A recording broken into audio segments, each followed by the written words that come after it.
We've had a poll as well on our social media channels. Will Pep Guardiola still be at Man City next season?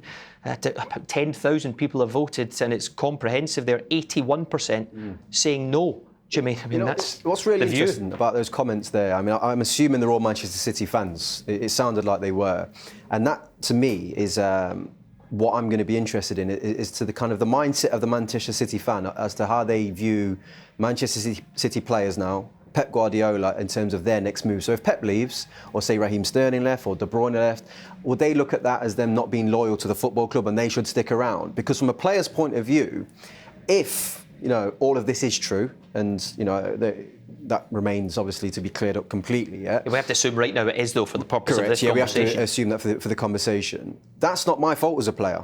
I've done what you've asked me to do. I've gone out there, I've won you 2 league titles, qualified for the Champions League, all of the funds that have been brought into this football club on the back of getting into Champions League football, that's what I've done as a player. Now you're telling me that possibly my 2 trophies might be taken away from me and the ability for me to play in Champions League football for the next 2 years. I don't see how the fans would blame me personally for walking away from the situation. If it's a year, I can see someone like Raheem Sterling saying, no, I'll stick it out. It's fine. It's a year. I'm 26 years old. But if it's De Bruyne who's 29, like I said before, and a few others, I think a few are going to have to kind of really, accept that they might have to lose a few. And of their other top clubs stars. know they might have to sell. So you have to question what fee they would offer. What's so sad about the whole thing is City as a club. Some of the best moments have happened in the last few years since the owners have come into the football club. Some of the best moments in their history have happened. Yeah. The Aguero goal, winning the league titles, those things. And what this does now is put a cloud over all those amazing achievements from the players and from the management staff and from everyone connected to the club. Are you bang into this whole asterisk thing? I've just mentioned the Brit. Is that what you're saying there, basically? What I'm saying is it casts a shadow over all of those moments. If they have been cheating, as it's been, the term's been used. It's an awful thing to say, but like you say, it's not the players' fault. It's not the manager's fault. It's been taken. It should be taken care of at a higher level. The financial fair play. It needs to be taken care of, and I think the players are suffering, and I think they might hold the club responsible for that. If you were in that dressing room right now, that City dressing room, what would be going through your mind as a player? Well, with the asterisk situation on what they've done, what they've done is what they've done. History tells you with football, teams who've had money have spent it. Whether it's within their means or without their means, they've spent it, they've bought the best players and they've won the best trophies.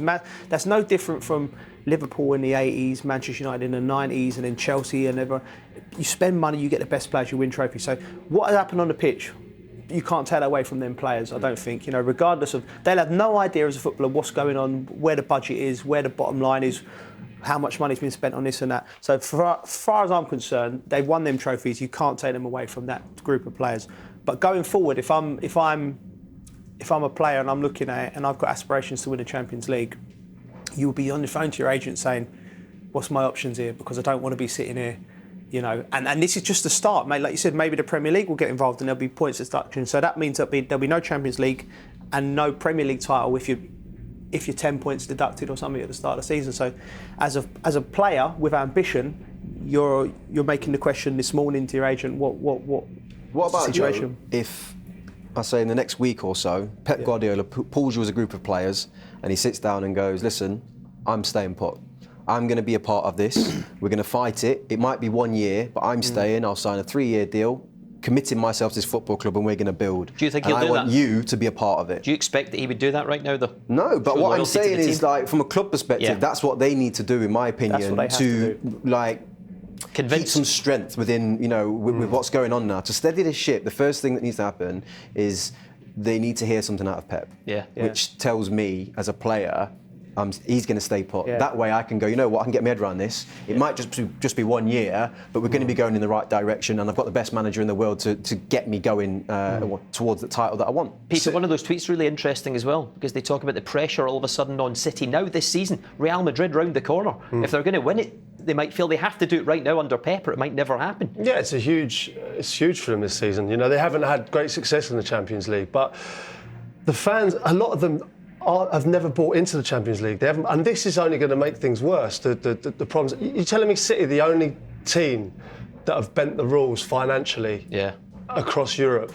Of course not. They're the only team that have been banned for 2 years, and that is not going to that's not going to help with the fractions between the fans and the relationship between UEFA and Manchester City. And I'm not saying they're the white Man City, but is any club. Other appeals have been successful in the past. AC Milan, Galatasaray, PSG. Yeah. They'll hold out hope, the fans, for now, Joe. And I think they'll have a case, because there's historical cases where, bans have been. I think maybe the ban has been. I think it's because the ban's been 2 years. I think they'll go to a bit appeal and they'll get done to 1. I don't think it will go on much longer than that.